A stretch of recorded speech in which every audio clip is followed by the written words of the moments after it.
Booking ಮಾಡಿ ಕಳಿಸ್ತಾನೆ ಬಿಡು.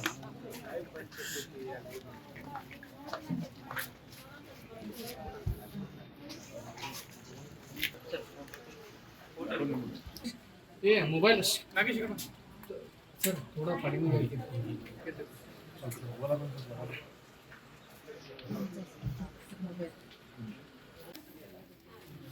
सर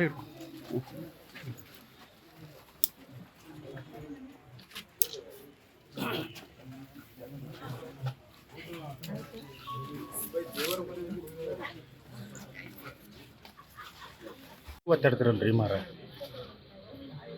ಮೇಡಮ್ ನೀವು ಕಾರ್ ತೋರಿಸಿ ಸ್ವಲ್ಪ. ನಾವಂದ್ರಲ್ಲ ಇವರು ಸರ್ ಸ್ವಲ್ಪ ನೀವು ಮುಂದೆ ಮೇಡಮ್ ಸ್ವಲ್ಪ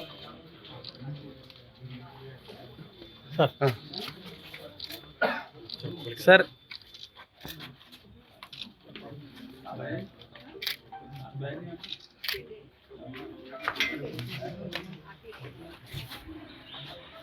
ಸರ್ ಸರ್ ಇಡು.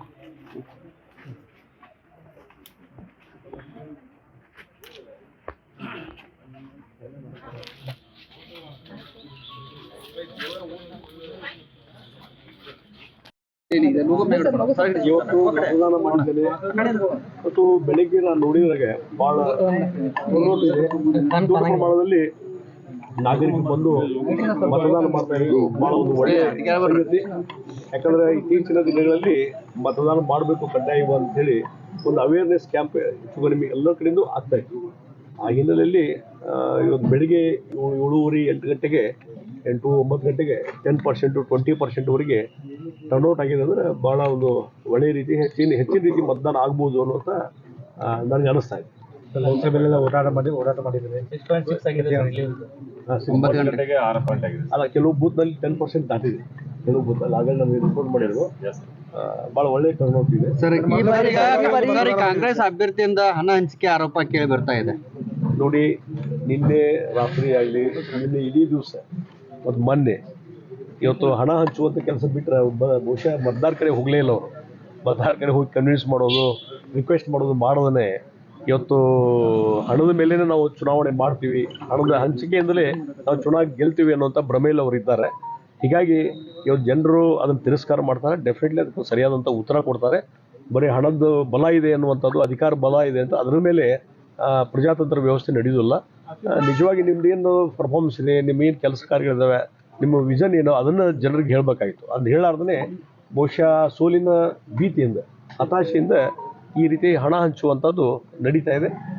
ಬಹುಶಃ ಅದರಿಂದ ಅಚ್ಚರಿ ಫಲಿತಾಂಶ ಬರುತ್ತೆ. ಎಲ್ಲೆಲ್ಲಿ ಕಾರಣ ಬಂದು ದೂರ ಈಗಾಗಲೇ ಕೊಟ್ಟಿದ್ದೇವೆ. ಅದ್ರ ಬಗ್ಗೆ ಚುನಾವಣಾ ಆಯೋಗರಾಗಲಿ, ಪೊಲೀಸರಾಗಲಿ, ಸಂಬಂಧಪಟ್ಟ ಅಧಿಕಾರಿಗಳು ಇನ್ನೂ ಗಂಭೀರವಾದಂಥ ಕ್ರಮ ಕೈಗೊಳ್ಳಬೇಕಂತ ಒತ್ತಾಯ. 2004 ಅಂಗಡಿ ಈಗ ನೀವು ನಿಲ್ತಾ ಇದ್ದೀರಿ. ಸೊ ಆ ಒಂದು ವಿಜಯದ ಮುಂದುವರಿತಾರೆ. ಡೆಫಿನೆಟ್ಲಿ ನಾನು ಯಾವಾಗ ಮಾರ್ಚ್ 27ರಿಂದ ಇಲ್ಲಿ ಬಂದೆ, ಅಲ್ಲಿಂದ ಇಲ್ಲಿವರೆಗೂ ಕಂಟಿನ್ಯೂಸ್ ಒಂದು ತಿಂಗಳ ಮೇಲೆ ಕ್ಯಾಂಪೇನ್ ಮಾಡಿದ್ದೇನೆ. ಮತ್ತು ಅವತ್ತಿನಿಂದ ಇಲ್ಲಿವರೆಗೆ ದಿನನಿತ್ಯ ಪ್ರತಿ ದಿವಸ ಬೆಂಬಲ ಜಾಸ್ತಿ ಆಗ್ತದೆ BJPಗೆ. ಮತ್ತು ನರೇಂದ್ರ ಮೋದಿಜಿಯವರು 3ನೇ ಬಾರಿ ಪ್ರಧಾನಮಂತ್ರಿ ಆಗಬೇಕನ್ನುವಂಥ ಜನರ ಒಂದು ಇಚ್ಛೆ ಇದೆಯಲ್ಲ, ಆ ಕನಸಿದೆಯಲ್ಲ, ಬಹುಶಃ ಅದೇ ಒಂದು ಹೆಚ್ಚು ಇನ್ಸ್ಪೈರೇಷನು.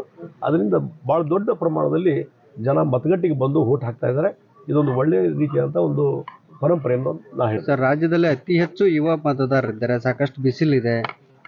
ಅದಕ್ಕೆ ನಾವು ಎಲ್ಲ ಕಡೆ ರಿಕ್ವೆಸ್ಟ್ ಮಾಡಿದ್ವಿ. ಎಲ್ಲೆಲ್ಲಿ ಪಬ್ಲಿಕ್ ಮೀಟಿಂಗ್ ಹೋಗಿದ್ದೀನಿ, ಎಲ್ಲೆಲ್ಲಿ ಅಡ್ರೆಸ್ ಮಾಡಿದ್ದೀನಿ, ಎಲ್ಲ ಕಡೆ ಒಂದೇ ರಿಕ್ವೆಸ್ಟ್ ಮಾಡಿದ್ದು, ಬೆಳಿಗ್ಗೆ 10 ಗಂಟೆ ಒಳಗಾಗಿ ಬಂದುಬಿಡಿ. ಬಿಸಿಲು ಇತ್ತೀಚಿನ ದಿನಗಳಲ್ಲಿ ಜಾಸ್ತಿ ಆಗ್ತಾ ಇದೆ, 40-42 ಡಿಗ್ರಿವರೆಗೆ ಹೋಗಿದೆ.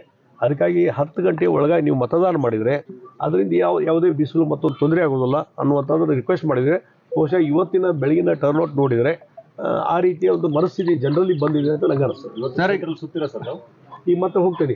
ಇವತ್ತು ಬೆಳಗಾವಿ ನಗರದಲ್ಲಿ ಮತ್ತು ಉಳಿದ ಎಲ್ಲ ಗ್ರಾಮೀಣ ಭಾಗದ ವಿಧಾನಸಭಾ ಕ್ಷೇತ್ರಗಳು ಎಲ್ಲ ಕಡೆ ಒಂದೊಂದು 10 ನಿಮಿಷ 15 ನಿಮಿಷ ಆದರೂ ಹೋಗ್ತದೆ. ಸರ್, ಈ ಪೆನ್ಡ್ರೈವ್ ಪ್ರಕರಣದ ಹಿಂದೆ DKC ಅವರ ಹೆಸರು ಕೇಳಿ ಬರ್ತಾ ಇದೆ. ಏನು ಈಗ ನಿನ್ನೆ ಆ ರೀತಿ ಆಪಾದನೆ ಮಾಡಿದ್ದಾರೆ, ಅವರು ಡಿನೈ ಮಾಡ್ತಾರೆ, ಇದೆಲ್ಲ ಕರೆ. ಆದರೆ ಮೊದಲಿಂದ ಒಂದು ಸಸ್ಪಿಷಸ್ ಇದ್ದೇ ಇತ್ತು. ಉಪಮುಖ್ಯಮಂತ್ರಿ DK ಶಿವಕುಮಾರ್ ಅವರು ಇದರಲ್ಲಿ ಇನ್ವಾಲ್ವ್ ಆಗಿದ್ದಾರೆ ಅನ್ನುವಂಥದ್ದು ಇದ್ದೇ ಇತ್ತು.